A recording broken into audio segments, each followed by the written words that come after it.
La noche que revelé frente a 120 personas que mi esposo de 52 años tenía una familia completa en Cuernavaca, con una mujer 30 años menor y 2 hijos adolescentes que él visitaba cada fin de semana mientras yo creía que iba a jugar dominó con sus amigos. No sentí ni una pizca de arrepentimiento, solo un alivio profundo, como cuando finalmente te quitas unos zapatos que te han estado lastimando durante décadas. Pero para llegar a ese momento, para tener el valor de pararme frente a toda esa gente en el salón de fiestas más elegante de la colonia Roma y destruir la imagen que Rogelio Duarte había construido tan cuidadosamente durante más de medio siglo, tuve que recorrer un camino muy largo, un camino lleno de humillaciones que tragué en silencio, de lágrimas que sequé a escondidas, de noches enteras mirando el techo mientras él roncaba a mi lado como si nada. Me llamo Carmen Duarte, tengo 74 años, y esta es la historia de cómo una mujer que todos creían acabada, tonta, sumisa, les demostró que nunca, pero nunca, subestimen a una abuela que ya no tiene nada que perder. Si están escuchando esta historia y sienten que les resuena algo en el pecho, si alguna vez se han sentido pequeñas, invisibles, burladas, les pido que se queden hasta el final. Porque lo que voy a contarles no es solo mi historia. Es la prueba de que nunca es demasiado tarde para recuperar tu dignidad. Y si les gusta este tipo de historias reales, historias de mujeres que decidieron plantarse firmes, les agradecería mucho que le dieran like a este video. Me ayuda enormemente a seguir compartiendo estas experiencias con más personas que tal vez las necesitan escuchar. Nací en 1951, en un barrio de clase trabajadora de la Ciudad de México, en la Colonia Obrera, cuando todavía las calles eran de adoquín y las vecinas se sentaban en las banquetas a platicar mientras desgranaban frijoles. Mi padre, don Esteban Ruiz, trabajaba como mecánico en un taller cerca del Metro Valderas, y mi madre, doña Refugio, se dedicaba al hogar y a cuidarnos a mí y a mis 3 hermanos menores. Éramos una familia humilde pero decente, de esas que no tenían mucho pero mantenían la casa limpia, y nunca faltaba el frijol y las tortillas en la mesa. Crecí en una época donde a las niñas nos enseñaban que nuestro destino era casarnos y cuidar bien a nuestro marido. Mi mamá siempre me decía que una mujer valía por lo bien que supiera cocinar, planchar y atender a su esposo. Nunca me cuestioné esas enseñanzas. Así era el mundo que conocía. Terminé la secundaria en la Escuela Secundaria Técnica número 32, y mientras mis hermanos pudieron estudiar un poco más, a mí me pusieron a trabajar en una tlapalería que tenía un tío de mi papá, ayudando a llevar la caja y acomodar la mercancía. Tenía 17 años cuando conocí a Rogelio. Él tenía 20 años y trabajaba como ayudante de contador en una fábrica textil cerca de la colonia. Era guapo, o al menos a mí me lo parecía entonces. Alto, de espalda ancha, con ese bigote fino que estaba de moda en los años 60. Llegó a la tlapalería un sábado de marzo de 1968, buscando unas bisagras para arreglar una puerta en la casa de su mamá. Recuerdo que usaba una camisa blanca impecable y pantalones de vestir color café. Me habló con mucha seguridad, con esa forma de ser que tienen los hombres que saben que les va bien con las mujeres. Me preguntó mi nombre, me dijo que tenía ojos bonitos, y yo, que nunca había tenido novio ni nada parecido, me puse roja como jitomate. Empezó a ir a la tlapalería cada semana, siempre con algún pretexto para comprar algo. Después de un mes, me invitó a tomar un helado al parque. Tuvimos que ir con una de mis primas de chaperona, porque así eran las cosas entonces, pero recuerdo que sentí que flotaba. Nadie me había hecho sentir especial antes. Rogelio me contó que su papá había fallecido cuando él era chico, que vivía con su mamá y 2 hermanas menores, que estaba ahorrando para hacer una carrera de contador. Me pareció un hombre serio, trabajador, con planes. exactamente lo que mi mamá me había dicho que debía buscar. Noviamos durante 2 años. Nos veíamos los domingos en el parque. Íbamos a misa juntos, a veces al cine si él tenía dinero extra. Mis papás lo aceptaron bien. Pensaban que era un buen partido para mí. En 1970, cuando yo tenía 19 años y él 22, nos casamos en la Iglesia de la Soledad. Fue una boda sencilla, con una comida en casa de mis papás donde juntamos como 80 personas, entre familia y vecinos. Mi mamá hizo mole, hubo cerveza y refrescos, y un señor que vivía en la esquina tocó la guitarra. Me sentí la mujer más feliz del mundo cuando Rogelio me puso el anillo y me dijo que me cuidaría siempre. Los primeros años fueron buenos, o al menos eso recuerdo. Rentamos un departamento chiquito de 2 cuartos en la colonia Doctores. Rogelio conseguía trabajos como contador en diferentes negocios. Yo dejé la tlapalería y me dediqué al hogar como se esperaba. En 1972 nació nuestro primer hijo, Rogelio Jr., y en 1974 llegó nuestra hija Lupita. Fueron años de trabajo duro, de estirar cada peso, de lavar pañales a mano porque no teníamos lavadora, de cocinar con lo que hubiera porque el sueldo no alcanzaba para mucho. Pero yo era feliz en mi ignorancia, feliz con mis bebés, con tener un esposo que llegaba todas las noches a casa, que me daba para el gasto cada semana. Rogelio era estricto, eso sí. No le gustaba que saliera sola, ni siquiera a casa de mi mamá. Decía que una mujer casada debía estar en su casa cuidando a sus hijos. Controlaba cada peso que gastaba. Me pedía cuentas detalladas de en qué había usado el dinero del mandado. A veces se enojaba por cosas pequeñas, como que la comida estuviera muy salada, o que los niños hicieran ruido cuando él quería descansar. Pero yo pensaba que así eran todos los hombres, que era normal, que era mi trabajo como esposa, no hacerlo enojar. En 1978, cuando los niños ya estaban más grandes, Rogelio consiguió un puesto mejor en una empresa de materiales de construcción. Las cosas mejoraron económicamente. Pudimos cambiarnos a un departamento más grande en la Narvarte. Compramos nuestros primeros muebles nuevos. Hasta tuvimos un coche usado, un Datsun color beige, que para mí era como tener un Cadillac. Rogelio empezó a vestirse mejor, a salir más seguido con clientes o a juntas.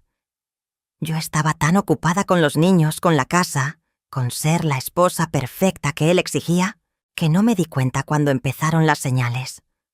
O tal vez sí me di cuenta, pero preferí no verlas. La verdad es que las señales estuvieron ahí desde mucho antes de lo que estoy dispuesta a admitir. Pero cuando una lleva tantos años construyendo su vida alrededor de un hombre, alrededor de una familia, alrededor de una idea de lo que se supone que debe ser un matrimonio, el cerebro hace cosas extrañas. Encuentra formas de explicar lo inexplicable, de justificar lo injustificable, de tragarse las sospechas con tal de no enfrentar una verdad que podría destruirlo todo. Yo me tragué esas sospechas durante décadas, y cada una se me quedó atorada en la garganta como pedazos de vidrio que nunca terminé de tragar ni de escupir. La primera señal que recuerdo claramente fue en diciembre de 1982. Rogelio llegó el 24 de diciembre como a las 11 de la noche, cuando toda la familia ya estaba reunida esperando para cenar. Mis papás habían venido, mis hermanos con sus esposas, los niños corriendo por todos lados. Habíamos preparado bacalao, romeritos, ponche, todo listo desde las 8. Rogelio había dicho que saldría temprano del trabajo, que estaría a las 7, a más tardar. Pasaron las horas y nada. No teníamos celulares entonces, no había forma de localizarlo. Yo llamé a la oficina como 10 veces, pero nadie contestaba. Me inventé excusas frente a mi familia, que seguro había mucho tráfico, que tal vez tuvo que quedarse a cerrar unos números de fin de año, que ya conocían cómo era el trabajo. Cuando finalmente llegó, oliendo a perfume que no era el mío, con la camisa arrugada y los ojos brillosos, dijo que había estado en una cena de la empresa. Se sirvió su plato como si nada, se sentó a la mesa, bromeó con mis hermanos. Yo me quedé callada, sirviendo más ponche, recogiendo platos, sonriendo cuando alguien me miraba, pero por dentro sentía algo raro, como un nudo en el estómago que no se iba. Esa noche, cuando ya todos se habían ido y los niños dormían, le pregunté de qué empresa era la cena si la oficina estaba cerrada cuando llamé. Me miró con esos ojos fríos que aprendí a conocer tan bien y me dijo que no fuera ridícula, que había sido en un restaurante, que por qué andaba de celosa y metiche. Me dijo que si seguía con esa actitud, mejor me buscaba algo que hacer con mi tiempo libre, en lugar de andar inventando cosas. Me fui a dormir sintiéndome tonta, culpable por haber preguntado. La segunda señal fue en abril de 1985, 3 meses después del terremoto que sacudió la ciudad. Encontré un recibo de hotel en el bolsillo de su saco cuando lo llevé a la tintorería. Hotel Majestic, en el centro. Una noche del fin de semana anterior. Un fin de semana que supuestamente había pasado en Querétaro, en una capacitación de trabajo. El recibo era para 2 personas, habitación doble. Mi corazón empezó a latir tan fuerte que pensé que me iba a dar un infarto ahí mismo, parada en medio de la recámara con ese papel en la mano. Las manos me temblaban. Sentía que las piernas no me sostenían. Me senté en la orilla de la cama tratando de respirar, de pensar, de encontrarle una explicación lógica. Cuando Rogelio llegó esa noche, le mostré el recibo. No dije nada, solo se lo puse enfrente. Él lo miró, después me miró a mí, y se rió. Se rió como si fuera la cosa más absurda del mundo. Me explicó que la empresa había mandado a 2 empleados a la capacitación, que habían compartido habitación para ahorrar gastos, que yo estaba viendo fantasmas donde no lo sabía. Me preguntó si acaso pensaba que él era de esa clase de hombres, después de 15 años de matrimonio, después de darme una familia, una casa. Me hizo sentir tan estúpida, tan paranoica, que terminé pidiéndole perdón por haber desconfiado. Esa noche lloré en el baño con el agua corriendo para que no me escuchara, sin saber bien por qué lloraba, si por alivio de que tuviera explicación o porque en el fondo algo me decía que esa explicación no era verdad. La tercera señal llegó en noviembre de 1988. Contesté el teléfono de la casa un sábado por la mañana. Era una mujer joven, con voz suave. Preguntó por Rogelio.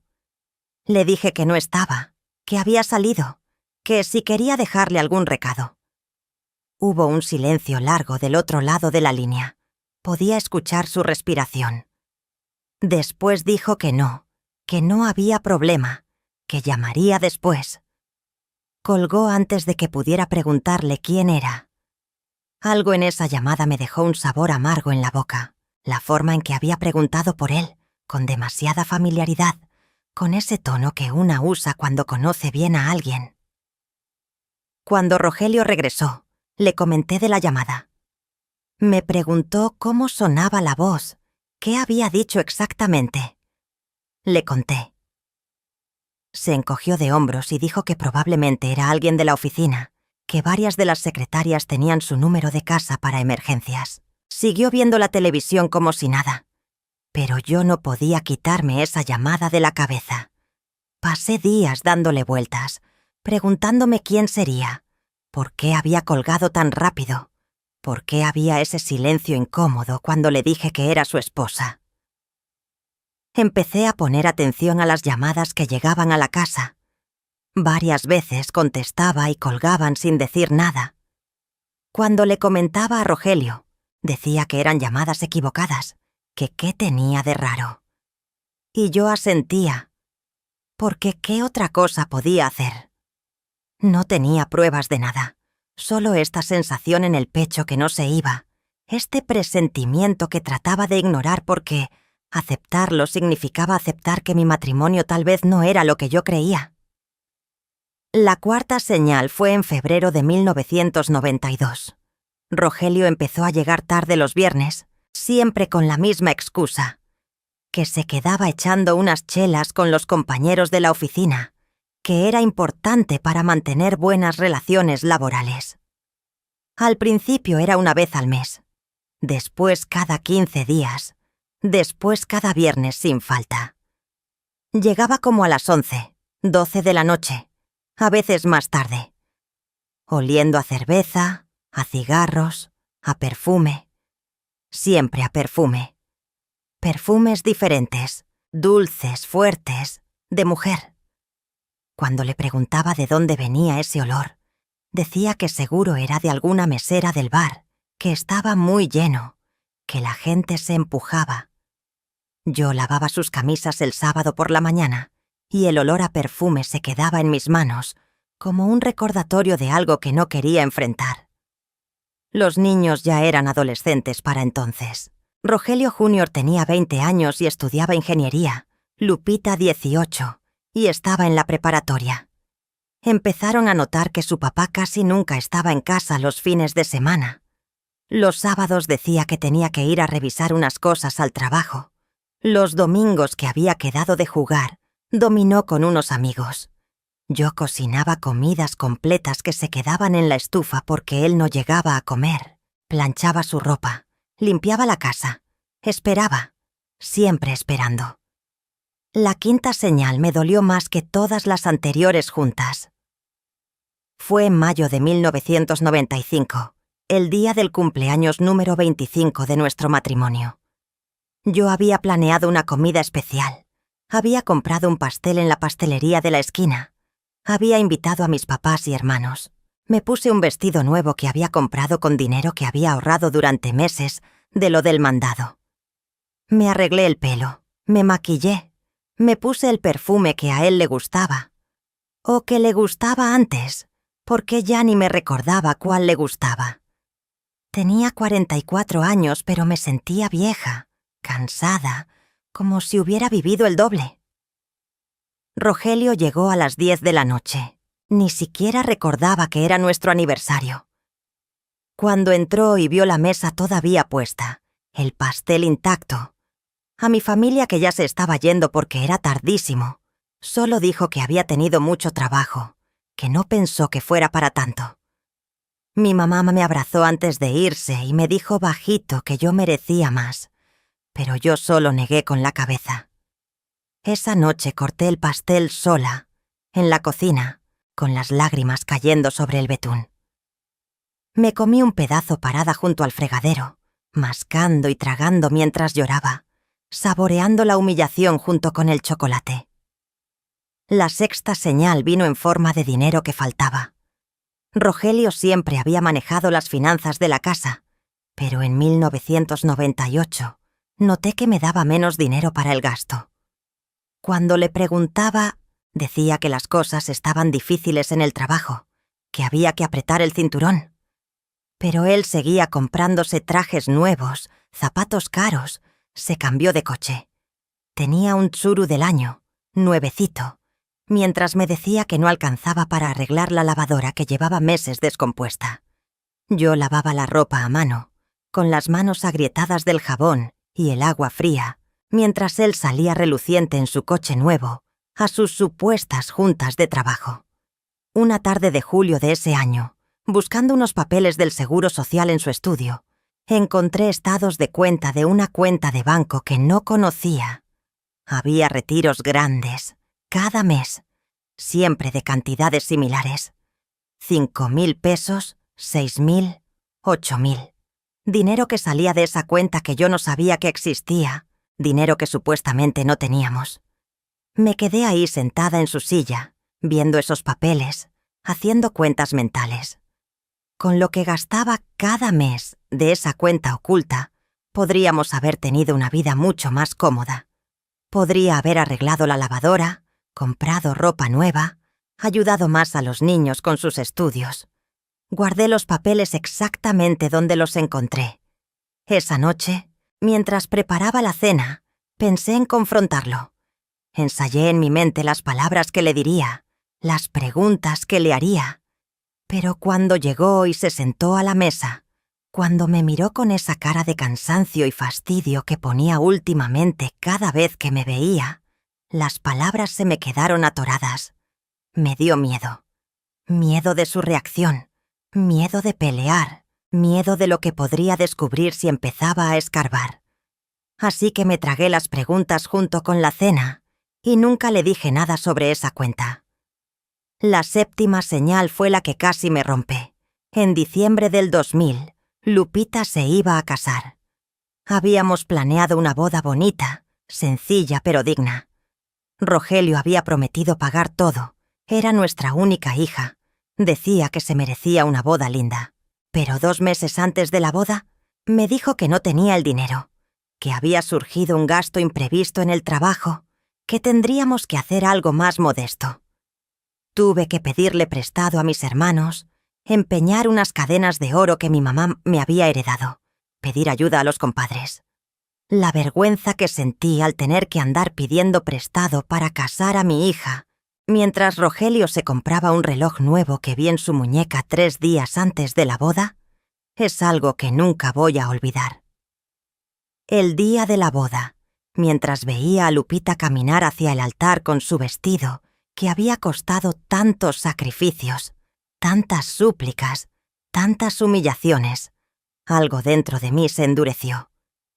Vi a Rogelio parado ahí, tan orgulloso, tan sonriente, saludando a los invitados como si él hubiera pagado todo, como si fuera el padre del año. Y me di cuenta de que lo odiaba. Era la primera vez que me permitía pensar esa palabra. Odio. Lo odiaba con cada fibra de mi ser. Pero aún así, me quedé callada. Sonreí en las fotos, bailé el vals con él, actué como la esposa feliz que se esperaba que fuera. La octava y última señal antes de que todo explotara fue en agosto del 2003.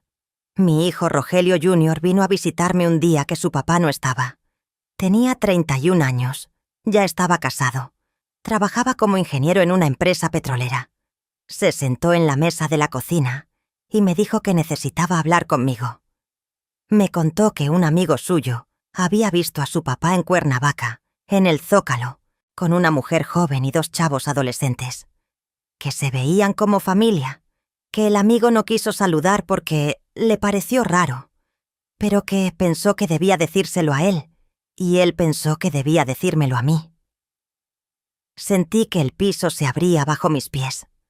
Todos esos años de sospechas, de señales ignoradas, de excusas que me tragué, de perfumes ajenos que lavé de sus camisas, todo se juntó en ese momento como un golpe en el estómago. Mi hijo me tomó la mano y me preguntó si yo sabía algo.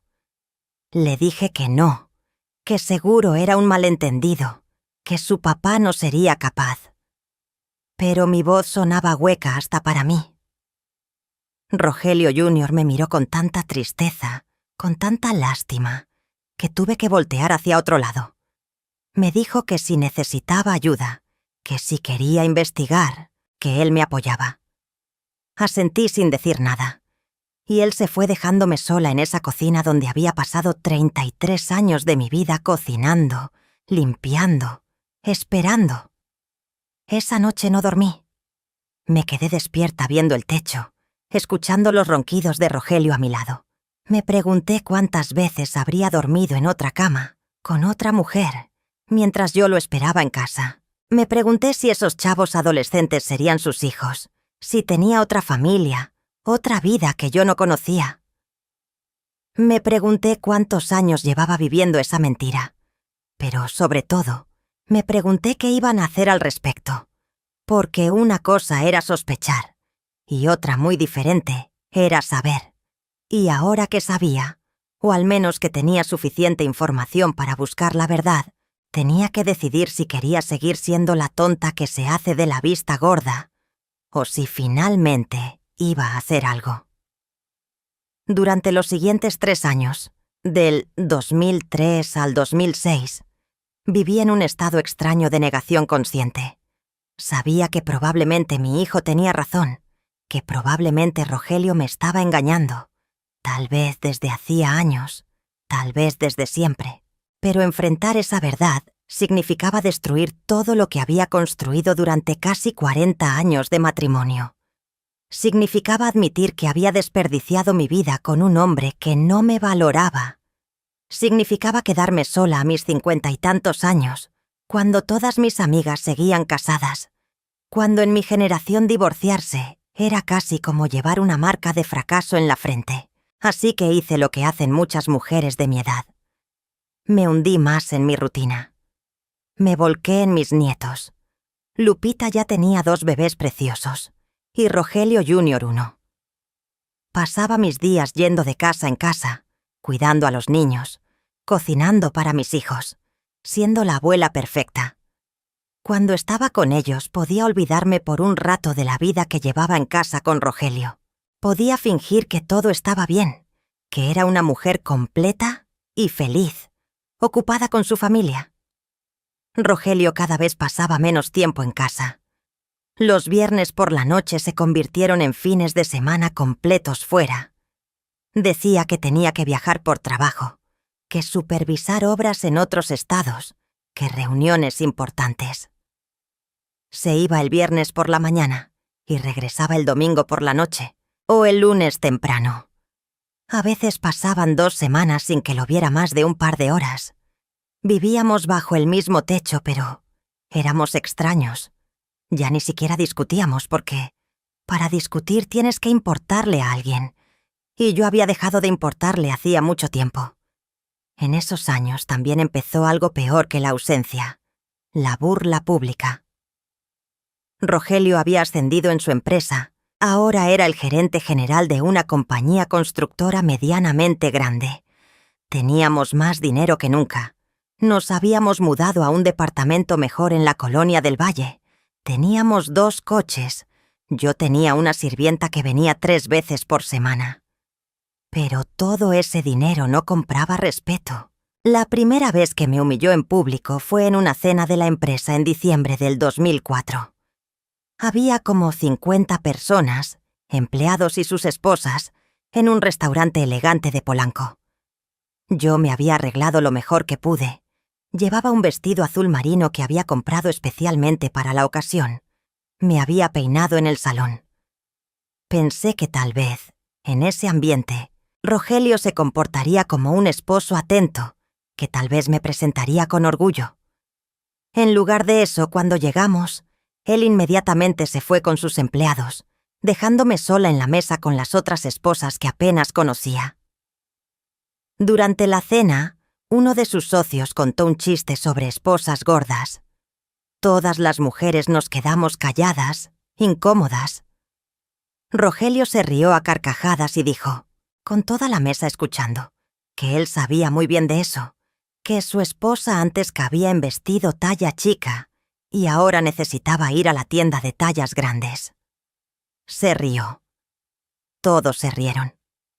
Yo me quedé ahí sentada, sintiendo cómo la sangre me subía a la cara, cómo las otras mujeres me miraban con lástima, y las secretarias jóvenes se tapaban la boca para disimular la risa. No dije nada. Me quedé sentada toda la cena con una sonrisa forzada, picando la comida en mi plato sin probar bocado, esperando a que terminara esa tortura para poder irme. En el coche de regreso, intenté decirle que me había lastimado. Me interrumpió diciendo que no fuera ridícula, que era solo un chiste, que si estaba tan sensible tal vez debería ir al doctor a que me revisara las hormonas. Llegamos a casa y él se fue directo a dormir.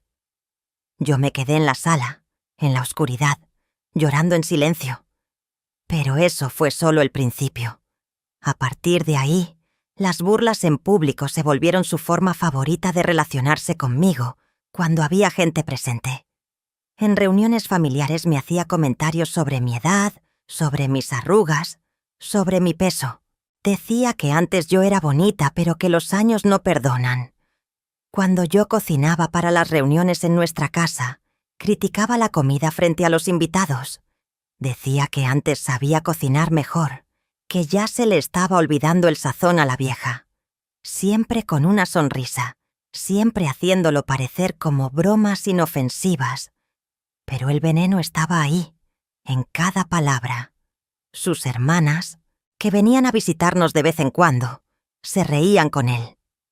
Una de ellas, Lucía, hasta me dijo una vez que debería estar agradecida de que Rogelio me aguantara, que con lo bien que le iba económicamente podría conseguirse una mujer más joven si quisiera. Lo dijo como si me estuviera dando un consejo, como si fuera por mi bien. Yo solo asentí y seguí sirviendo el café. En el 2005, en una reunión del Día del Padre en casa de Lupita, Rogelio llegó tarde como siempre. Cuando finalmente apareció, mi hija le había guardado comida. Él la probó y dijo: frente a todos mis nietos, frente a mis hijos y sus parejas, que definitivamente Lupita había sacado el sazón de su abuela porque, de mí no, que yo cada vez cocinaba peor. Lupita se puso roja y trató de defenderme, diciendo que yo le había enseñado todo lo que sabía de cocina. Rogelio solo se encogió de hombros y siguió comiendo. Mis nietos, tan inocentes, se rieron porque el abuelo se había reído. No sabían que cada risa era un cuchillo en mi pecho. También estaban los comentarios sobre mi falta de educación. Rogelio había tomado varios cursos y diplomados a lo largo de los años. Hablaba con palabras técnicas. Se juntaba con gente con carreras universitarias. Yo solo tenía secundaria. Él aprovechaba cualquier oportunidad para remarcar esa diferencia. Si yo opinaba sobre algo en alguna reunión, él decía cosas como: «Bueno, pero ¿tú qué vas a saber de eso?» o «No le hagan caso si ella no estudió». Una vez, en una cena con unos amigos suyos, yo comenté algo sobre política que había escuchado en las noticias. Rogelio se rió y le dijo a sus amigos que yo apenas entendía las noticias, que mejor me quedara callada antes de decir alguna burrada. Yo nunca volví a dar mi opinión cuando había visitas. Lo peor era que yo había empezado a creerle. Después de años de escuchar que era tonta, que estaba vieja, que estaba gorda, que no servía para nada más que para lavar y cocinar, empecé a verme en el espejo y solo ver eso. Una vieja tonta y gorda que había tenido suerte de que un hombre se hubiera casado con ella y la hubiera aguantado todos esos años. Dejé de arreglarme. ¿Para qué? Si de todas formas él me iba a criticar. Dejé de intentar opinar o conversar cuando había gente. ¿Para qué? Si me iba a me hacer callar. Me volví invisible, incluso para mí misma. Mis hijos veían lo que pasaba pero no sabían qué hacer. Rogelio Jr. varias veces intentó hablar con su papá, decirle que no me tratara así. Rogelio padre le decía que no se metiera en cosas de matrimonio, que cuando él llevara tantos años casado, entonces podría opinar. Lupita me sugería que me separara, que me fuera a vivir con ella, pero yo tenía miedo. Miedo de quedarme sin dinero, miedo de estar sola, miedo de enfrentar al mundo sin el apellido de casada que había llevado por casi 40 años. Así que me quedaba, aguantaba, tragaba las humillaciones como había tragado todo lo demás. En enero del 2006, Rogelio anunció que ese año celebraríamos nuestro aniversario número 36 por todo lo alto. Dijo que rentaría un salón, que invitaría a mucha gente, que sería una fiesta para recordar. Me sorprendió. Llevábamos años sin celebrar nuestro aniversario más allá de una cena rápida. A veces, ni eso. Le pregunté por qué de repente tanto interés. Me dijo que era importante mantener las apariencias, que la gente de su nivel social esperaba ese tipo de eventos. Mantener las apariencias. Eso era yo para él, una apariencia que mantener. Mientras él planeaba su gran fiesta, yo seguía viviendo en mi rutina de invisibilidad. Cuidaba a mis nietos, iba al mercado, limpiaba la casa aunque teníamos sirvienta, cocinaba comidas que muchas veces comía sola porque él no llegaba. Veía a Rogelio entrar y salir, cada vez más arreglado, cada vez con ropa más cara, con ese brillo en los ojos que tiene la gente que lleva doble vida. Y yo fingía no ver, no saber, no existir. Pero algo estaba cambiando dentro de mí. Cada humillación, cada burla, cada comentario despectivo, en lugar de hundirme más como antes, empezó a crear algo diferente.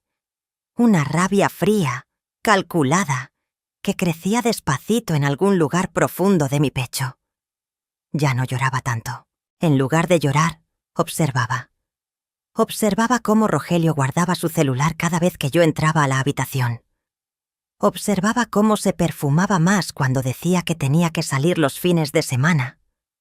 Observaba los recibos que dejaba olvidados en los bolsillos de sus pantalones, de restaurantes en Cuernavaca, de gasolineras en la autopista a Cuernavaca, de tiendas departamentales donde compraba cosas que nunca llegaban a nuestra casa. Todo cambió una tarde de marzo del 2006. Era viernes. Rogelio supuestamente estaba en el trabajo, y yo estaba limpiando su estudio porque la muchacha no había venido. Moviendo unos libros en su librero para sacudirles el polvo, se cayó una carpeta que estaba metida entre 2 tomos de no sé qué cosa de contabilidad. La carpeta se abrió al caer y se desparramaron papeles por todo el piso. Me agaché a recogerlos, sin ninguna intención de fisgonear. Solo quería acomodarlos de vuelta. Pero entonces vi una de las hojas.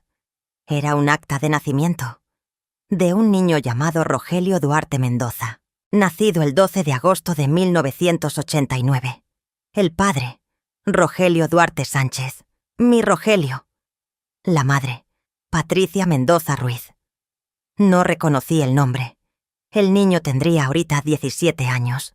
17 años. Mi mente empezó a solo hacer cálculos automáticos. 1989. Yo llevaba 19 años casada para entonces.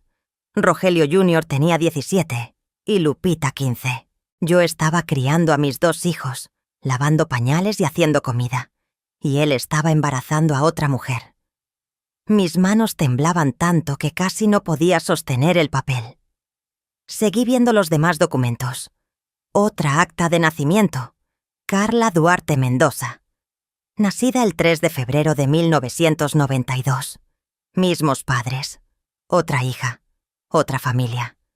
No podía respirar. Sentía que el cuarto daba vueltas. Me senté en el piso, rodeada de papeles, tratando de procesar lo que estaba viendo. Había más cosas en esa carpeta. Recibos de colegiaturas de una escuela privada en Cuernavaca. Recibos de renta de una casa. Estados de cuenta bancarios con movimientos que nunca había visto. Todo a nombre de él o de Patricia Mendoza. Había fotos. Una mujer bonita, joven. Debía tener 40 y tantos años en las fotos, pero se veía de 30. 2 chavos, un muchacho y una muchacha, parecidos a Rogelio, con sus mismos ojos, su misma boca. Había una foto de todos juntos, en lo que parecía una fiesta de cumpleaños, sonriendo, viéndose como la familia perfecta que yo creía que tenía. Me quedé ahí sentada en el piso de su estudio no sé cuánto tiempo. Podría haber sido media hora, o podrían haber sido 3 horas. El tiempo dejó de existir. Solo existía ese dolor en el pecho, tan fuerte que pensé que me estaba dando un infarto. Solo existía la rabia, la humillación, la traición de décadas concentrada en esos papeles esparcidos a mi alrededor.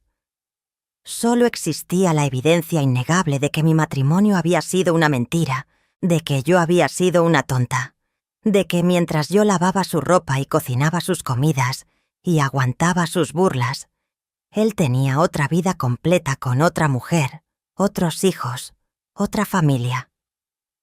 Cuando finalmente pude moverme, lo primero que hice fue sacar mi celular y tomarle fotos a todo. A las actas de nacimiento, a los recibos, a las fotos, a cada papel de esa carpeta maldita. Mis manos todavía temblaban, pero logré tomarle foto a todo. Después acomodé los papeles exactamente como estaban. Cerré la carpeta, la metí de vuelta entre los libros en el mismo lugar donde estaba. Limpié las lágrimas de mi cara, Me lavé la cara en el baño. Terminé de limpiar el estudio como si nada. Esa noche, cuando Rogelio llegó, estaba cenando. Le serví su plato como siempre. Él comió viendo la televisión como siempre. Hablamos de cosas sin importancia como siempre. Pero yo ya no era la misma mujer. Por primera vez en mi vida, yo sabía la verdad completa y él no sabía que yo sabía. Por primera vez en 40 años de estar juntos, yo tenía el poder.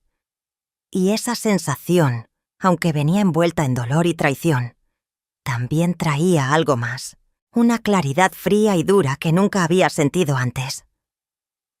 Durante las siguientes semanas, empecé mi propia investigación. Contraté a un investigador privado que me recomendó la esposa de uno de mis primos, un señor serio que trabajaba en un segundo piso en la Roma. Le di 1.000 pesos de adelanto, dinero que saqué poquito a poquito de lo del mandado durante 2 semanas. Le mostré las fotos que había tomado. Le di el nombre de Patricia Mendoza. Le dije que necesitaba saber todo. 10 días después, el investigador me entregó un sobre manila lleno de información. Patricia Mendoza tenía 47 años, casi 30 años menos que yo. Era secretaria ejecutiva. Había conocido a Rogelio en el 87 cuando ella entró a trabajar en la empresa donde él era contador. Empezaron su relación cuando yo estaba embarazada de Lupita. Vivían juntos en una casa en Cuernavaca que Rogelio había comprado a nombre de ella. Los 2 chavos, Rogelio y Carla, iban a escuelas privadas caras. Él pasaba todos los fines de semana con ellos. Les compraba ropa de marca, les pagaba clases de inglés, de natación, viajes de vacaciones. Todo lo que nunca había podido darles a mis propios hijos cuando eran chicos, porque supuestamente no alcanzaba el dinero. El investigador también me trajo fotos recientes. Rogelio saliendo de esa casa en Cuernavaca. Rogelio con Patricia en el supermercado, como cualquier matrimonio normal. Rogelio con sus otros hijos en un restaurante, celebrando algo. En todas las fotos se veía feliz, relajado, sonriente, tan diferente a cómo se veía conmigo. Con ellos era el hombre que yo recordaba haber conocido hacía 40 años. Cariñoso, atento, presente. Todo lo que nunca fue conmigo después de los primeros años. Lo más doloroso fue enterarme de que todos en su empresa lo sabían. Patricia nunca fue su secretaria. Era la secretaria de otro gerente, pero todos sabían de su relación. Cuando Rogelio ascendió, él la ayudó a conseguir mejores puestos. Sus compañeros de trabajo, esos mismos que venían a nuestras cenas y me saludaban con besos en la mejilla y me decían, «Señora Carmen». Todos sabían que Rogelio tenía otra familia, y nadie nunca me dijo nada. Yo era la esposa oficial, la que aparecía en los eventos formales, la que mantenía las apariencias. Pero para ellos, yo era la burla, la tonta que no sabía que su marido llevaba décadas con otra. Tenía toda la información, pero no sabía qué hacer con ella. Una parte de mí quería confrontarlo inmediatamente, gritarle, tirárselo todo en la cara. Otra parte quería empacar mis cosas e irme sin decir nada. Pero había una tercera parte, una parte nueva que estaba naciendo dentro de mí, que quería algo más. Quería que él sintiera, aunque fuera una fracción de la humillación que yo había sentido durante todos esos años. Quería que todo el mundo supiera qué clase de hombre era realmente.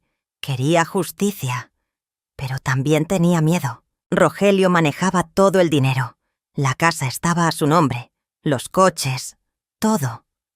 Si me divorciaba no sabía qué iba a pasar conmigo. Tenía 65 años. No había trabajado formalmente desde los 18. No tenía ahorros propios. Dependía completamente de él. Mis hijos me ayudarían, eso lo sabía. Pero la idea de ser una carga para ellos me destrozaba. Había pasado toda mi vida adulta siendo esposa y madre. No sabía cómo ser otra cosa. Pasé semanas en una agonía mental. Rogelio seguía con su vida normal, sin saber que yo sabía todo. Cada vez que me burlaba en público, Cada vez que me ignoraba, cada vez que se iba los fines de semana con su otra familia, mientras yo me quedaba sola en ese departamento vacío. La rabia dentro de mí crecía, pero me la tragaba, esperaba, porque todavía no sabía qué hacer. Entonces llegó mayo, y Rogelio empezó con los planes concretos para la fiesta de aniversario. Había rentado el salón del Club Libanés, uno de los lugares más exclusivos de la colonia Roma.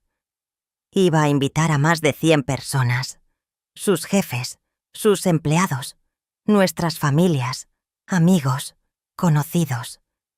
Quería música en vivo, cena de 3 tiempos, vinos importados. Todo muy elegante, muy caro, muy impresionante. Para celebrar 36 años de matrimonio, 36 años de mentiras. Me llevó a escoger mi vestido a una boutique cara en Polanco. Ahí, frente a la vendedora, hizo comentarios sobre mi cuerpo, sobre qué colores me hacían ver menos vieja, sobre cómo ningún vestido me quedaba bien porque había subido mucho de peso. La vendedora me miraba con pena, mientras yo me probaba vestido tras vestido, escuchando los comentarios de Rogelio como una sentencia. Terminé comprando un vestido color vino, que a él le pareció aceptable. Costó 8.000 pesos. Pensé en todo lo que había empeñado para la boda de Lupita, mientras él se gastaba esa cantidad en un vestido para una fiesta que celebraba una farsa. Fue en ese momento, parada frente al espejo de la boutique, viendo mi reflejo en ese vestido caro que iba a usar para una fiesta que celebraba la mentira más grande de mi vida, que tomé mi decisión. Iba a ir a esa fiesta. Iba a sonreír y a saludar a todos los invitados. Y después, en el momento justo, iba a destruir la farsa que Rogelio había construido tan cuidadosamente. Si él quería una fiesta para recordar, yo se la iba a dar. Pero no de la forma que él esperaba. Empecé a planear. Tenía que ser perfecto. Tenía que ser en el momento exacto para causar el mayor impacto. No podía ser muy temprano en la fiesta porque la gente todavía no estaría lo suficientemente relajada. No podía ser muy tarde porque algunos ya se habrían ido. Tenía que ser justo en el punto más alto de la celebración, cuando todos estuvieran ahí, cuando Rogelio estuviera más confiado, más seguro de que su doble vida seguía siendo un secreto perfecto. Contraté a una imprenta pequeña en la colonia Guerrero para que me hicieran copias de las actas de nacimiento de los hijos de Patricia, de los recibos más reveladores, de algunas de las fotos. Le pagué extra al señor de la imprenta para que no dijera nada si alguien preguntaba. Mandé a hacer 100 copias de un documento que armé yo misma, juntando toda la evidencia en hojas tamaño carta que demostraban punto por punto la doble vida de Rogelio. Las guardé en una caja en el closet de Lupita, donde Rogelio nunca las encontraría. También empecé a prepararme mentalmente. Practiqué frente al espejo lo que iba a decir. Ensayé el tono de voz que usaría. Ni muy emocional porque no quería que me vieran como una mujer histérica y despechada. Ni muy frío porque tampoco quería parecer calculadora. Quería sonar como lo que era. Una mujer que había aguantado en silencio durante décadas y que finalmente había decidido hablar su verdad. Le conté mis planes a mis hijos. Rogelio Jr. me dijo que me apoyaba 100%, que ya era hora de que su padre enfrentara las consecuencias de sus acciones. Lupita lloró. Me abrazó. Me dijo que era la mujer más valiente que conocía. Los dos se ofrecieron a estar ahí, a ayudarme con lo que necesitara. Eso me dio fuerza. Saber que mis hijos me apoyaban, que no me veían como una ridícula o una vengativa, sino como alguien que estaba haciendo lo correcto. No le dije nada a nadie más, ni a mis hermanos, ni a mis amigas, ni a mi familia. Quería que fuera una sorpresa total, también porque tenía miedo de que alguien, sin querer o queriendo, le dijera algo a Rogelio. No podía arriesgarme a que él se enterara de lo que sabía o de lo que estaba planeando. Tenía que llegar a esa fiesta sin que él sospechara absolutamente nada. Los últimos días antes de la fiesta fueron los más difíciles. Rogelio estaba de muy buen humor, emocionado con su evento. Me hablaba de quién había confirmado asistencia, de cómo había quedado el menú, de la música que había contratado. Yo asentía, sonreía, daba mi opinión cuando me la pedía. Por dentro, contaba las horas para que llegara el momento de mi venganza. Porque sí, era venganza, pero también era justicia. Era recuperar mi voz después de décadas de silencio. Era pararme firme después de años de dejarme humillar. La noche antes de la fiesta, Rogelio me dio un regalo. Una pulsera de oro con diamantitos chiquitos. Me la puso en la muñeca y me dijo que quería que me viera bonita mañana, que era nuestra noche especial. Lo miré a los ojos. Esos ojos que un día me habían parecido hermosos y que ahora solo veía fríos y mentirosos. Y le agradecí. Me fui a dormir con esa pulsera puesta, sintiendo cada diamantito como un pequeño recordatorio de todas las mentiras que estaba a punto de exponer. Dormí profundamente esa noche. Por primera vez en años, no tuve insomnio, no me quedé despierta dándole vueltas a las cosas, porque sabía que al día siguiente todo iba a cambiar. No sabía exactamente cómo iba a terminar todo, si Rogelio me pediría el divorcio inmediatamente, si me quedaría sin nada, si mi familia me daría la espalda por hacer un escándalo. Pero por primera vez en mi vida adulta, esas consecuencias no me daban miedo. Me daba más miedo seguir viviendo como había vivido, invisible, humillada, silenciada. Prefería la incertidumbre del futuro que la seguridad miserable del presente. Perfecto. Voy a continuar con la sección 5 y completar toda la historia hasta la sección 9. El día de la fiesta amaneció soleado. Uno de esos sábados de junio en la Ciudad de México donde el cielo está despejado y el aire huele a jacarandas. Me levanté temprano aunque la fiesta era en la noche. Rogelio ya se había ido al gimnasio, parte de su rutina de los sábados que había adoptado desde hacía unos años.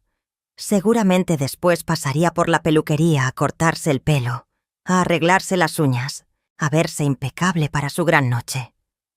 Yo me quedé sola en el departamento, tomando café en la cocina, viendo por la ventana el movimiento de la ciudad que despertaba. Tenía la caja con los documentos fotocopiados en mi recámara, escondida en el fondo del closet. 100 copias de la verdad de Rogelio, esperando su momento. Sentía una calma extraña, como si estuviera flotando por encima de mi cuerpo, viendo todo desde afuera. No tenía miedo, no tenía dudas, solo tenía claridad. Lupita llegó como a las 11 de la mañana para ayudarme a arreglarme. Trajo a sus 2 niños, que se pusieron a jugar en la sala mientras ella y yo nos encerramos en mi cuarto. Me hizo el peinado, un recogido elegante que me hacía ver más joven. Me maquilló con cuidado, no mucho, solo lo suficiente para resaltar mis facciones que los años habían ido borrando. Me ayudó a ponerme el vestido vino que Rogelio había escogido. Me abrochó el collar de perlas que había sido de mi mamá. Me puso la pulsera que Rogelio me había regalado la noche anterior. Cuando terminó me miré en el espejo. Miré. La mujer que me devolvía la mirada no era la Carmen invisible y humillada de los últimos años. Era una mujer de 74 años, sí, con arrugas y canas y el cuerpo cansado de haber vivido, pero con algo nuevo en los ojos. Determinación, fuerza, dignidad recuperada. Lupita me abrazó por detrás y nuestras miradas se encontraron en el espejo. No dijimos nada, no hacía falta. Ella sabía lo que iban a hacer y me estaba dando su bendición silenciosa. Rogelio llegó como a las 3 de la tarde, recién bañado, perfumado, con el pelo perfectamente peinado. Se puso su traje gris Oxford que le había costado no sé cuántos miles de pesos, su corbata italiana, sus mancuernillas de oro. Se veía guapo, tengo que admitirlo. A sus 77 años se había cuidado, hacía ejercicio, no tenía panza, se mantenía derecho. Cualquiera que lo viera pensaría que era un hombre exitoso, distinguido, un esposo dedicado preparándose para celebrar décadas de matrimonio feliz. Me miró cuando salí de la recámara ya arreglada. Asintió con aprobación. «Ese vestido sí te queda bien», dijo. «Te ves presentable». Presentable. Esa era la palabra que usaba ahora para describirme en mis mejores días. No bonita, no hermosa, no elegante. Presentable. Como algo que apenas pasaba el estándar mínimo. Sonreí y le di las gracias. Él no notó que mi sonrisa no llegaba a mis ojos. Salimos del departamento como a las 6 de la tarde. La fiesta empezaba a las 7, pero teníamos que llegar temprano para recibir a los invitados. En el coche, mientras Rogelio manejaba por Insurgentes hacia la colonia Roma, iba hablando de quiénes iban a asistir, de lo importante que era causar buena impresión, de que por favor me comportara bien y no dijera ninguna tontería. Yo miraba por la ventana, viendo pasar la ciudad, grabando en mi memoria cada detalle de ese trayecto. Sabía que cuando regresáramos a casa esa noche, si es que regresábamos juntos, todo habría cambiado para siempre. El salón del club libanés estaba precioso. Rogelio había contratado un decorador que había puesto flores blancas por todos lados, manteles color marfil, centros de mesa con velas. Había una pista de baile, una tarima para el grupo musical que iba a tocar, mesas redondas distribuidas perfectamente. En la entrada había un letrero grande que decía: Carmen y Rogelio, 36 años de amor. Amor. La palabra me sonaba hueca, vacía, como un chiste cruel. Los invitados empezaron a llegar puntualmente a las 7. Primero la familia, mis hermanos con sus esposas, los hermanos de Rogelio que habían venido de Guadalajara, primos, sobrinos. Después los compañeros de trabajo de Rogelio, sus jefes, sus empleados, todos con sus parejas, amigos de años, vecinos, conocidos. La gente se acercaba a felicitarnos, a decirnos qué bonita pareja hacíamos, cuánto tiempo juntos, qué ejemplo de matrimonio. Yo estrechaba manos, recibía besos en la mejilla, sonreía hasta que me dolían los músculos de la cara. Rogelio Jr. y Lupita llegaron con sus familias. Mis nietos corrieron a abrazarme, tan lindos con sus ropas de fiesta. Mis hijos me miraron con esa mezcla de apoyo y preocupación. Sabían lo que iba a pasar, pero no sabían exactamente cuándo ni cómo. Les hice una seña discreta de que todo estaba bajo control. Me habían traído la caja con los documentos escondida en una bolsa grande de pañalera. Lupita la dejó debajo de nuestra mesa principal, al alcance de mi mano. A las 8 ya estaban todos los invitados. Conté como 120 personas, tal vez más. El salón estaba lleno. Había un murmullo constante de conversaciones, risas, copas chocando en brindis. El grupo musical empezó a tocar canciones románticas de nuestra época, boleros, baladas. Rogelio estaba en su elemento, moviéndose de mesa en mesa, saludando, contando chistes, siendo el anfitrión perfecto. Yo me quedaba en nuestra mesa, sonriendo cuando alguien se acercaba, pero principalmente observando, esperando el momento exacto. Sirvieron la cena como a las 8:30. Primer tiempo, una ensalada con queso de cabra y nueces. Segundo tiempo, filete con papas gratinadas y vegetales. Postre, un pastel de 3 leches que trajeron en un carrito con velitas. Todo delicioso, todo perfecto, todo una mentira elaborada. Yo apenas probé bocado. Tenía el estómago hecho un nudo, no de nervios, sino de anticipación.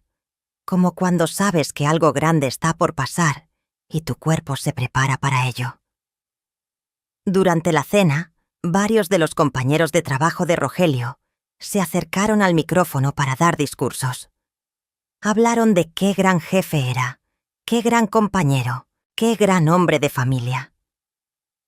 Uno de ellos, un señor gordo con bigote que era el director general de la empresa, contó una anécdota de cuando Rogelio había salvado a la compañía de una auditoría difícil con su honestidad y transparencia. Honestidad y transparencia. Las palabras flotaron en el aire del salón como globos llenos de gas venenoso. Algunos de los que daban esos discursos sabían de Patricia, de la otra familia. Y aún así ahí estaban, alabando su integridad, su lealtad, su compromiso. La hipocresía era tan espesa que casi se podía tocar. Después de los discursos de los compañeros de trabajo, le tocó el turno a la familia. Mi hermano mayor, Héctor, habló de cómo Rogelio y yo éramos un ejemplo para todos, de cómo habíamos construido una familia hermosa a pesar de las dificultades. Una de las hermanas de Rogelio, esa misma Lucía que me había dicho años atrás que debía estar agradecida de que él me aguantara, lloró mientras hablaba de qué matrimonio tan sólido teníamos. Los aplausos después de cada discurso me retumbaban en los oídos como tambores de guerra. Finalmente, como a las 9:30, cuando ya todos habían comido y estaban relajados, con algunas copas de vino encima, el coordinador del evento le pasó el micrófono a Rogelio para que diera su discurso. Él se paró, se acomodó el saco, tomó un trago de su copa de vino y empezó a hablar. Agradeció a todos por venir. Habló de lo importante que era celebrar el amor duradero en estos tiempos, donde todo es desechable. Habló de cómo él y yo habíamos pasado juntos por tantas cosas. Entonces me miró y dijo: «Carmen, ven aquí, mi amor». Me paré. Sentía las piernas firmes debajo del vestido vino. Caminé hacia donde estaba él, cerca de la tarima del grupo musical, con el micrófono en la mano.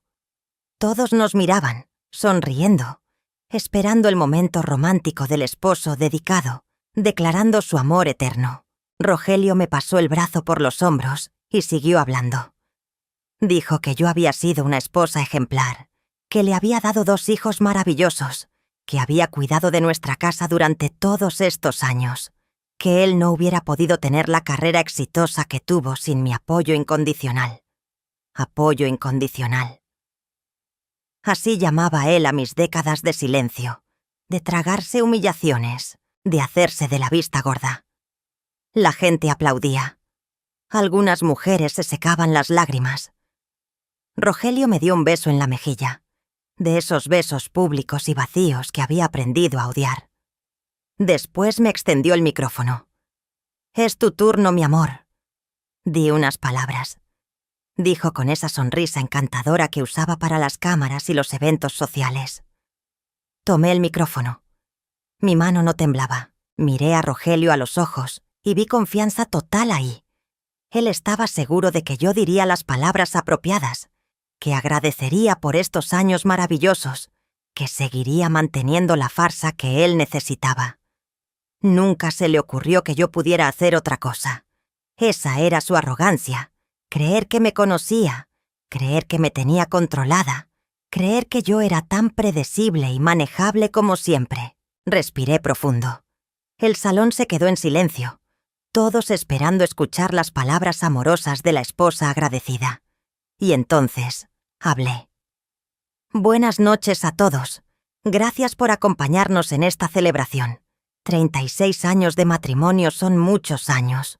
Son suficientes años para conocer realmente a una persona. Son suficientes años para construir una vida juntos. Y también, aparentemente, son suficientes años para construir otra vida completa con otra persona, mientras tu esposa no se da cuenta». El silencio en el salón se volvió más denso. Vi caras de confusión. Vi a Rogelio que me miraba sin entender todavía a dónde iba esto. Su sonrisa empezaba a fallar en las comisuras. Continué. Hace 3 meses descubrí que mi esposo, este hombre que está aquí a mi lado y que acaba de hablar tan bonito sobre el amor duradero, tiene otra familia. Una familia que lleva construyendo desde 1987. Una mujer llamada Patricia Mendoza, de 47 años, con quien tiene 2 hijos. Rogelio Duarte Mendoza, de 17 años, y Carla Duarte Mendoza, de 14. Viven en una casa en Cuernavaca que mi esposo compró a nombre de ella. Él pasa todos los fines de semana con ellos. Cada viernes que me decía que iba a jugar dominó con sus amigos. Cada sábado que supuestamente tenía que trabajar. Cada domingo que no llegaba a comer. Estaba con su otra familia. Ya podía escuchar los murmullos, los jadeos ahogados. Vi a la gente mirándose entre sí, incrédulas. Vi a algunos de los compañeros de trabajo de Rogelio que bajaban la vista, avergonzados porque ellos sabían y nunca dijeron nada. Vi a Rogelio que intentaba quitarme el micrófono, pero yo me alejé un paso. Y lo más interesante, seguí hablando. Es que varios de los que están en este salón lo sabían.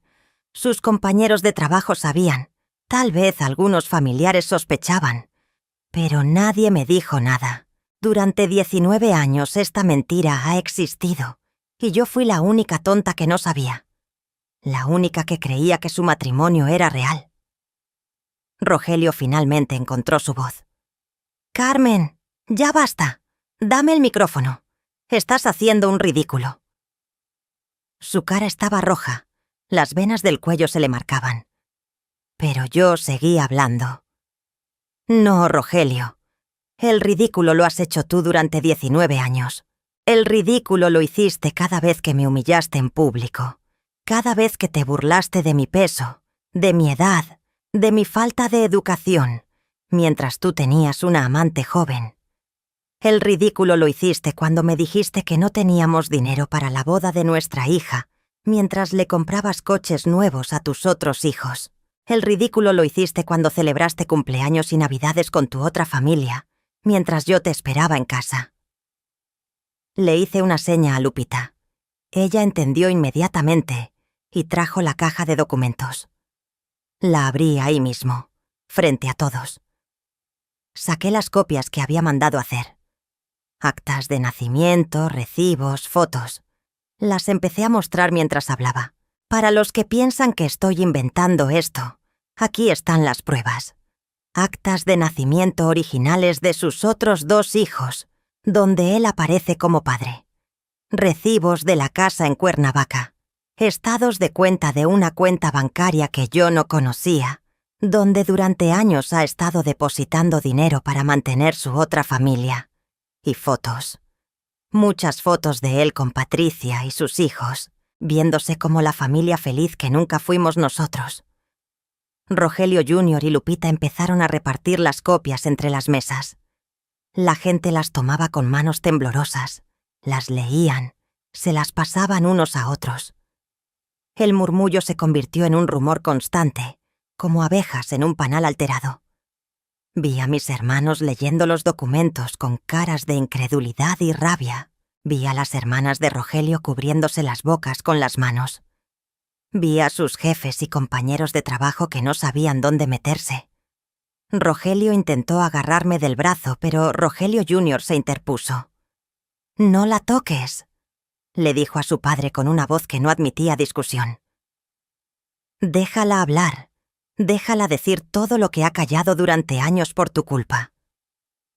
Volví a tomar el micrófono. Mi voz salía clara, firme, sin un ápice de duda o vergüenza. Todos ustedes vinieron aquí a celebrar un matrimonio que pensaban que era sólido, real, admirable. Pero lo que han estado celebrando es una mentira que este hombre construyó y mantuvo durante casi 2 décadas. Una mentira en la que me usó a mí como la esposa decorativa para eventos sociales, mientras vivía su verdadera vida en otro lado. Una mentira que me costó mi dignidad, mi autoestima. Años de mi vida en los que creí que no valía nada porque así me hizo sentir. Miré directamente a Rogelio. Él estaba pálido ahora, la rabia en su cara mezclada con pánico. Podía ver su mente trabajando, tratando de encontrar una forma de salir de esto, de explicarlo, de dar vuelta a la situación. Pero no había salida. No había explicación que pudiera borrar las actas de nacimiento, los recibos, las fotos. No había forma de negar lo innegable cuando la evidencia estaba repartida en 120 manos alrededor del salón. Así que feliz aniversario, Rogelio. dije finalmente. 36 años de matrimonio conmigo, 19 años de otra familia con Patricia. Qué hombre tan dedicado al compromiso, ¿verdad? Qué ejemplo de honestidad y transparencia, como dijo tu jefe hace rato. Dejé caer el micrófono sobre la mesa. El golpe resonó por las bocinas del sonido como un trueno. Me quité la pulsera que Rogelio me había regalado y la dejé caer sobre la mesa junto al micrófono. Después me quité el anillo de matrimonio, ese aro de oro que había llevado en el dedo durante 36 años, y también lo dejé ahí. Mis dedos se sentían extrañamente ligeros sin su peso. Lupita apareció a mi lado con mi bolsa. Rogelio Jr. me ofreció su brazo. Los dos me escoltaron hacia la salida del salón, mientras 120 pares de ojos nos seguían en silencio absoluto. Detrás de mí escuchaba a Rogelio tartamudeando, tratando de decir algo, de explicar, pero su voz se ahogaba en el murmullo creciente de los invitados, que ahora sí hablaban entre ellos, procesando lo que acababan de presenciar. Salimos del club libanés a la noche fresca de junio. Mis hijos me ayudaron a subir al coche de Rogelio Jr. Lupita se sentó conmigo atrás. Me abrazó mientras yo dejaba salir finalmente las lágrimas que había estado conteniendo. Pero no eran lágrimas de tristeza o arrepentimiento. Eran lágrimas de alivio, de liberación, de haber finalmente dicho mi verdad después de décadas de silencio. Mientras nos alejábamos del lugar, miré por la ventana trasera. Podía ver gente saliendo del salón, algunos corriendo a sus coches, otros quedándose en grupos hablando animadamente. Vi a Rogelio salir, viéndose pequeño y perdido en la entrada del club. Uno de sus compañeros se le acercó, le dijo algo. Rogelio se llevó las manos a la cara. En ese momento, viéndolo ahí en la distancia que crecía entre nosotros, no sentí satisfacción ni alegría por su humillación. Solo sentí una indiferencia profunda, como cuando miras algo que alguna vez fue importante pero que ahora no significa absolutamente nada. Los días siguientes fueron un torbellino. La noticia de lo que había pasado en la fiesta se regó como pólvora. En una época antes de redes sociales, los chismes viajaban por teléfono, de boca en boca, magnificándose y transformándose con cada repetición. Algunos decían que había descubierto a Rogelio en la misma fiesta con su amante. Otros que había contratado a un detective privado. Otros que los hijos de Patricia habían aparecido en el evento. La verdad era menos dramática, pero más devastadora que cualquier rumor. Me quedé en casa de Lupita los primeros 3 días. Rogelio me llamaba constantemente, pero yo no contestaba. Me mandaba mensajes de texto, correos, hasta me mandó flores al tercer día. Todas las flores las tiré a la basura sin siquiera leer la tarjeta. Mis hermanos venían a visitarme, furiosos con Rogelio, ofreciéndome apoyo. Mis amigas de toda la vida llegaban con comida, con abrazos, con palabras de aliento. Todas me decían lo valiente que había sido. Algunas me confesaban que ellas habían sospechado algo, pero nunca se atrevieron a decirme. Al 4.º día, Rogelio apareció en casa de Lupita. Mi yerno no lo dejó pasar. Hablaron en la puerta, y yo podía escuchar la voz de Rogelio, alterada, rogando que lo dejara verme. Finalmente acepté hablar con él, pero solo en la sala, con Lupita y Rogelio Jr. presentes. No iba a quedarme a solas con él nunca más. Cuando entró, se veía terrible. Tenía ojeras, la cara sin rasurar, la ropa arrugada. Se veía como un hombre que no había dormido en días. Se sentó frente a mí, con mis hijos flanqueándome como guardaespaldas. Intentó tomar mi mano, pero yo la retiré. «Carmen, por favor, tienes que escucharme», empezó. Yo levanté la mano para detenerlo. «No tengo que escuchar nada, Rogelio. Ya escuché suficiente durante 36 años. Ahora vas a escuchar tú». Le dije que quería el divorcio, que no iba a pelear por el departamento, ni por los coches, ni por nada material. Solo quería mi libertad y una pensión justa que me permitiera vivir dignamente el resto de mis años. Él intentó negociar, decir que podíamos arreglar las cosas, que Patricia no significaba nada, que yo era su verdadera esposa. Cada palabra que salía de su boca me parecía más ridícula que la anterior. Patricia ha sido tu pareja durante 19 años, le dije. Tiene 2 hijos tuyos. Has construido una vida con ella. No me insultes diciendo que no significa nada. Y aunque no significara nada, aunque hubiera sido solo un error de una noche, ya no me importa. No quiero seguir casada con un hombre que me ha mentido, humillado y traicionado durante décadas. Él cambió de táctica. Empezó con las amenazas veladas, que si nos divorciábamos yo no iba a quedar con nada, que todo estaba a su nombre, que él tenía buenos abogados. Ahí fue cuando Rogelio Jr. intervino. «Papá», le dijo con voz tranquila pero firme, «en este país existe algo que se llama sociedad conyugal. La mitad de todo lo que tienes le corresponde a mamá por ley. Y si quieres pelear sucio, nosotros también tenemos evidencia de todo el dinero que has estado desviando a tu otra familia, dinero que debería haber sido parte del patrimonio matrimonial. Podemos hacer esto fácil o podemos hacer esto difícil. Tú decides». Rogelio miró a su hijo como si lo viera por primera vez. Después me miró a mí. Debe haber visto algo en mis ojos, algo nuevo que no estaba ahí antes, porque su expresión cambió. La arrogancia se desvaneció, reemplazada por una resignación cansada. Finalmente asintió. Los trámites de divorcio tomaron 8 meses. Fueron 8 meses de abogados, de papeles, de negociaciones tensas. Rogelio intentó quedarse con más de lo que le correspondía, pero mis hijos contrataron un buen abogado que peleó cada peso. Al final, me quedé con la mitad del valor del departamento, la mitad de sus ahorros y cuentas de inversión, más una pensión vitalicia generosa. No me hice rica, pero tenía suficiente para vivir con dignidad y seguridad económica el resto de mi vida. Durante esos 8 meses también empecé a reconstruirme a mí misma. Fui con una psicóloga que me ayudó a procesar décadas de abuso emocional.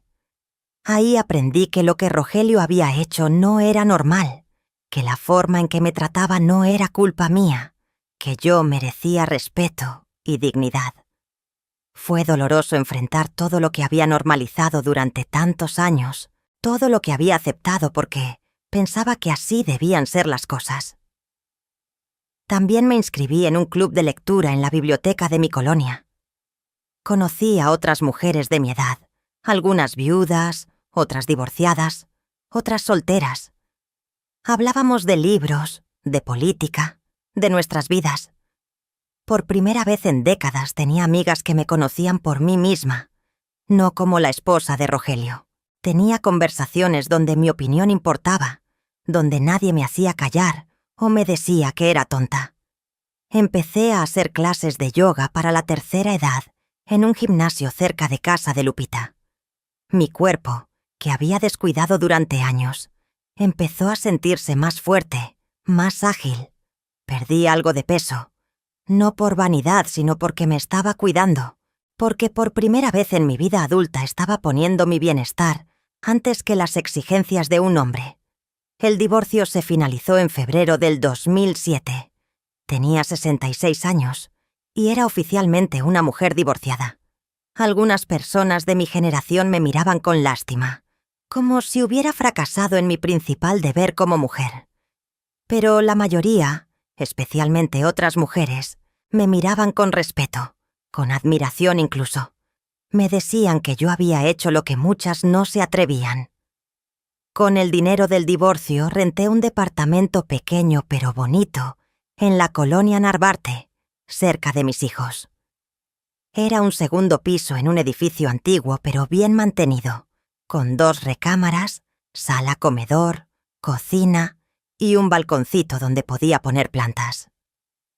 Por primera vez en mi vida, tenía un espacio que era completamente mío, que había escogido yo, que reflejaba mis gustos y no los de otra persona. Decoré el departamento con cosas que siempre me habían gustado, pero que Rogelio despreciaba.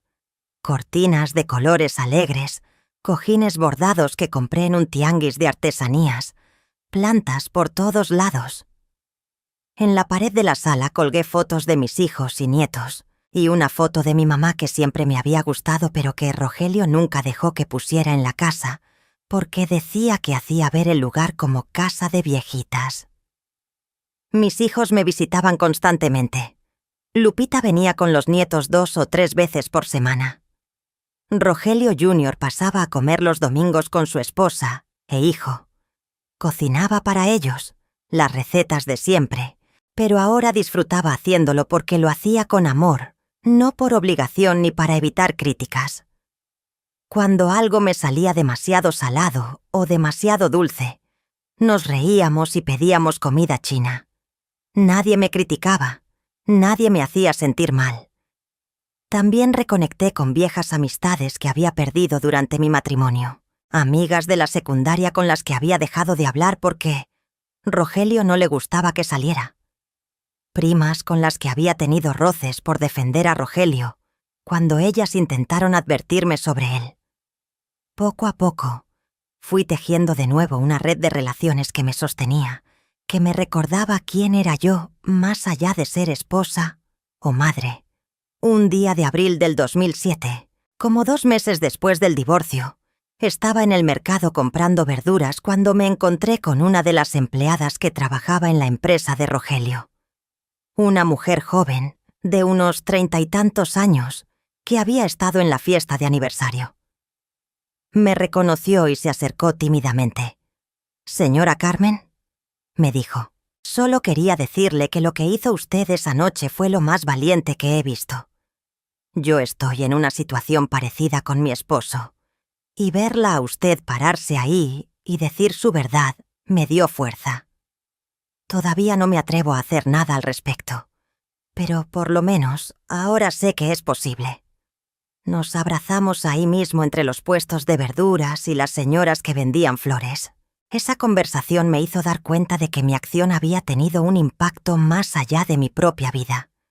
Que tal vez otras mujeres que se sentían atrapadas, humilladas, invisibles, habían visto que era posible cambiar las cosas, que nunca era demasiado tarde.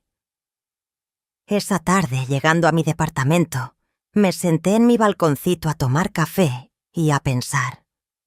Pensé en todo lo que había vivido, en los años perdidos, en las humillaciones tragadas, en las señales ignoradas. Pensé en esa Carmen de 20 años que se había casado llena de ilusiones, sin saber que estaba firmando un contrato de décadas de sufrimiento. Pensé en la Carmen de 50, de 60 años, que se había tragado su voz y su dignidad por miedo, por costumbre, por no saber que había otra opción. Y pensé en la Carmen de ahora, de 66 años, sentada en su propio departamento, bebiendo café en su propio balcón, dueña de su propia vida por primera vez. No era una vida perfecta. Tenía que cuidar mi dinero. No podía darme todos los lujos que había tenido cuando estaba casada con Rogelio. Tenía días donde me sentía sola, donde extrañaba no tener una pareja con quien compartir las cosas cotidianas. Tenía noches donde las dudas me asaltaban, donde me preguntaba si había hecho lo correcto. Pero cada vez que esas dudas llegaban, me recordaba a mí misma cómo era mi vida antes. Me recordaba las burlas en público, las humillaciones constantes, las mentiras, la traición. Me recordaba cómo me sentía al verme en el espejo y ver solo a una mujer vacía, sin voz, sin valor. Y entonces la soledad de mi departamento se sentía como libertad. La responsabilidad de cuidar mi dinero se sentía como autonomía. Las dudas se desvanecían ante la certeza de que había tomado la decisión correcta. Supe por mis hijos que Rogelio siguió con Patricia. Al parecer, cuando todo salió a la luz, ella le dio un ultimátum. O se casaba con ella oficialmente, o lo dejaba. Rogelio eligió casarse. Se casaron como 6 meses después de que nuestro divorcio se finalizó.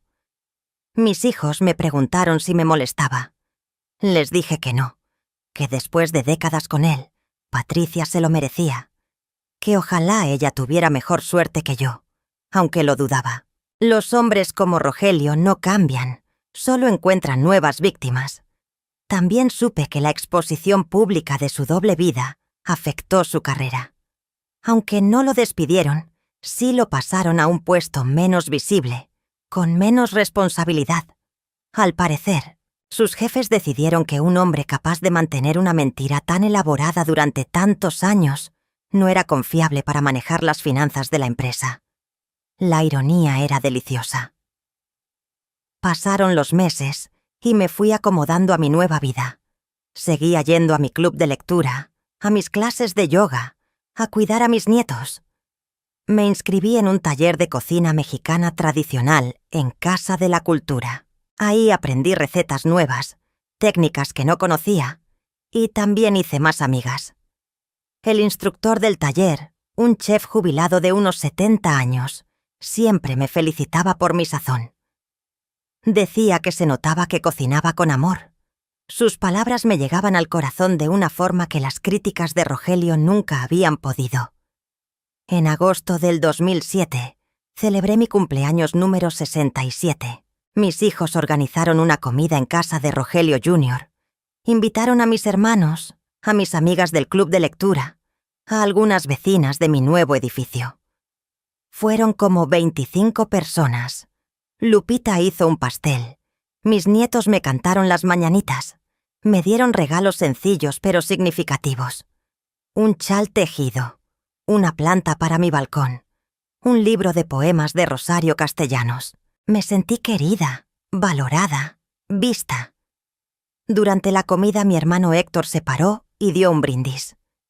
Dijo que estaba orgulloso de mí, de mi valentía, de mi fuerza. Dijo que yo les había enseñado a todos una lección importante, que nunca es tarde para defender tu dignidad, para cambiar tu vida, para negarte a aceptar menos de lo que mereces. Cuando terminó, todos alzaron sus copas y brindaron por mí. Yo lloré, pero eran lágrimas felices. Esa noche, ya de regreso en mi departamento, me quedé despierta hasta tarde. Salí al balcón a ver las luces de la ciudad. Era una noche clara y se podían ver algunas estrellas a pesar de la contaminación lumínica. Pensé en cómo la vida da vueltas extrañas, cómo a veces lo que parece el fin del mundo es en realidad el principio de algo mejor, cómo las cosas que más miedo nos dan de hacer son precisamente las que más necesitamos hacer. Ahora tengo 74 años. Han pasado 8 años desde aquella noche en el club libanés, cuando revelé la verdad de Rogelio frente a todos. 8 años de vivir mi vida en mis propios términos, de descubrir quién soy más allá de ser la esposa humillada de alguien. No voy a decir que han sido 8 años fáciles, porque no lo han sido. He tenido días difíciles, momentos de soledad, épocas donde el dinero se ha puesto ajustado. He tenido que aprender a hacer cosas que nunca había hecho sola. Arreglar una llave que gotea, llevar el coche a servicio, manejar mis impuestos. Pero también han sido los 8 años más auténticos de mi vida. He viajado por primera vez, nada lujoso, pero viajes al fin. Fui con un grupo de mi club de lectura a Guanajuato. Conocí el Museo de las Momias, el Callejón del Beso. Comí enchiladas mineras riquísimas. Fui con Lupita y sus hijos a Acapulco. Me senté en la playa a ver el atardecer. Metí los pies en el mar. Pequeños viajes, pequeñas aventuras, pero míos. He descubierto pasiones que no sabía que tenía. Me enamoré del bordado. Paso horas con mis bastidores creando flores y pájaros en telas. Mis creaciones adornan mi departamento y las casas de mis hijos. He vuelto a leer, algo que había abandonado desde joven. Leo novelas, poesía, ensayos. En mi club de lectura soy la que siempre tiene comentarios interesantes que aportar, la que hace conexiones que otros no ven. Ya nadie me hace callar o me dice que no sé de lo que hablo. Mis nietos son adolescentes ahora, algunos ya en la universidad. Vienen a visitarme no porque sus papás los obliguen, sino porque genuinamente disfrutan mi compañía. Les cocino, pero también les cuento historias, les doy consejos, les escucho cuando tienen problemas. La mayor de Lupita, Sofía, que tiene 18 años, me dijo hace poco que yo era su inspiración, que cuando fuera grande quería ser como yo, fuerte, independiente, capaz de defender lo que es correcto sin importar qué tan difícil sea. A veces veo a Rogelio de lejos. Ciudad de México es grande, pero no tanto. Me lo he encontrado 2 o 3 veces en estos años. Una vez en el supermercado, otra en una boda de un primo lejano donde ambos estábamos invitados. Nos saludamos con cortesía fría, como extraños que alguna vez se conocieron pero que ya no tienen nada que decirse. Él se ve mayor, más encorvado, el pelo completamente blanco. Sigue con Patricia. Supongo que el matrimonio le habrá durado. No pregunto, no me importa. Lo que sí sé, porque mis hijos me lo han contado, es que su relación con ellos nunca se recuperó del todo. Rogelio Jr. habla con él de vez en cuando por teléfono, principalmente por cortesía, pero ya no hay cercanía.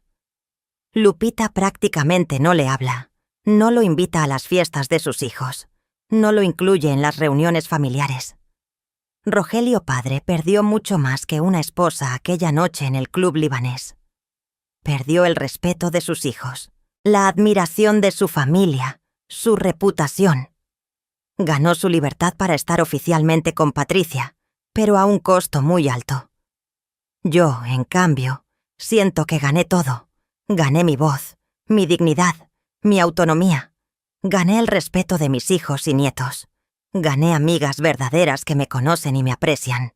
Gané paz mental, aunque eso tomó tiempo y terapia. Gané la libertad de ser quien realmente soy, sin tener que moldearme a las expectativas de nadie más. Si pudiera hablar con la Carmen de 20 años que estaba a punto de casarse con Rogelio, le diría tantas cosas. Le diría que se valorara más, que no aceptara menos de lo que merece, que las señales de advertencia que aparecen al principio nunca se van, sino que se hacen más grandes. Le diría que su valor no está determinado por si un hombre la escoge o no, que ser esposa no es una identidad completa. Le diría que es mejor estar sola que mal acompañada, que la soledad se puede combatir, pero la humillación constante te destruye por dentro. Pero esa Carmen de 20 años no me hubiera escuchado. Estaba demasiado enamorada, demasiado condicionada por lo que la sociedad le había enseñado sobre lo que debía ser una mujer. Tuvo que vivir lo que vivió, sufrir lo que sufrió, para convertirse en quien soy ahora. Y aunque no se lo desearía a nadie, también sé que ese sufrimiento me enseñó lecciones que no hubiera aprendido de otra forma. Lo que sí puedo hacer, y lo que hago cuando tengo oportunidad, es compartir mi historia con otras mujeres.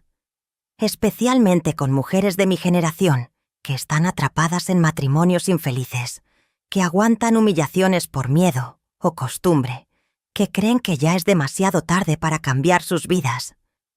Les digo que no, que nunca es demasiado tarde, que yo tenía 66 años cuando me divorcié y empecé mi vida nueva, y si yo pude, ellas también pueden. Algunas me escuchan y toman acción, otras me dicen que mi situación era diferente, que ellas no pueden, que es muy complicado. Y yo respeto eso, porque cada quien tiene que tomar sus propias decisiones en su propio tiempo. Pero planto la semilla, dejo la idea ahí, que hay opciones, que hay vida después de un matrimonio malo, que el miedo al cambio es real, pero vivir en miseria también es terrible. También hablo con mujeres más jóvenes, como mi nieta Sofía y sus amigas. Les cuento mi historia no para asustarlas sobre el matrimonio, sino para enseñarles a reconocer las señales de advertencia, a no normalizar el abuso emocional, a valorarse a sí mismas. Les digo que está bien ser solteras si no encuentran a alguien que las valore, que es mejor construir una vida plena solas que conformarse con alguien que las haga sentir pequeñas. Las veo asentir, tomar notas mentales, y siento que tal vez Solo tal vez, la siguiente generación de mujeres no tendrá que pasar por lo que yo pasé. Hace 2 semanas fue el aniversario de aquella noche en el club libanés. 8 años exactos desde que me paré frente a 120 personas y dije mi verdad. No lo celebro como un aniversario festivo, pero sí lo marco en mi calendario como un recordatorio. Un recordatorio de que fui capaz de hacer lo más difícil que había hecho en mi vida y sobreviví. Más que sobrevivir, prosperé. Esa noche me senté en mi balcón, como hago a menudo, con una taza de té de manzanilla. Miré las luces de la ciudad, escuché el murmullo constante del tráfico y la vida que nunca para en esta ciudad enorme. Pensé en todo lo que había vivido, en todo lo que había superado. Y por primera vez en décadas, cuando pensé en mi vida, no sentí arrepentimiento ni tristeza, ni vergüenza. Sentí orgullo, orgullo de haber encontrado mi voz, orgullo de haber defendido mi dignidad, orgullo de haberme convertido en la mujer que soy hoy. Si hay algo que quiero que las personas que escuchan esta historia entiendan, es esto. Nunca, pero nunca, es demasiado tarde para cambiar tu vida. No importa cuántos años tengas, cuánto tiempo hayas estado en una situación mala, qué tan imposible parezca salir. Siempre hay una opción, siempre hay una salida. Puede que sea difícil, puede que dé miedo, puede que requiera sacrificios, pero vivir en dignidad, aunque sea en un departamento pequeño con un presupuesto ajustado, es infinitamente mejor que vivir en una mansión donde te hacen sentir que no vales nada. Yo tenía 66 años cuando empecé mi vida nueva. Ahora tengo 74. Son 8 años que no cambiaría por nada. 8 años de ser yo misma, de descubrir quién soy realmente, de vivir en mis propios términos. Y si Dios me da más años, cada uno será vivido con la misma autenticidad y dignidad. A todas las mujeres que están escuchando esto, jóvenes o mayores, les digo, ustedes valen, ustedes merecen respeto, ustedes merecen amor verdadero o ningún amor, pero nunca mediocrías disfrazadas de amor. Ustedes merecen ser vistas, escuchadas, valoradas.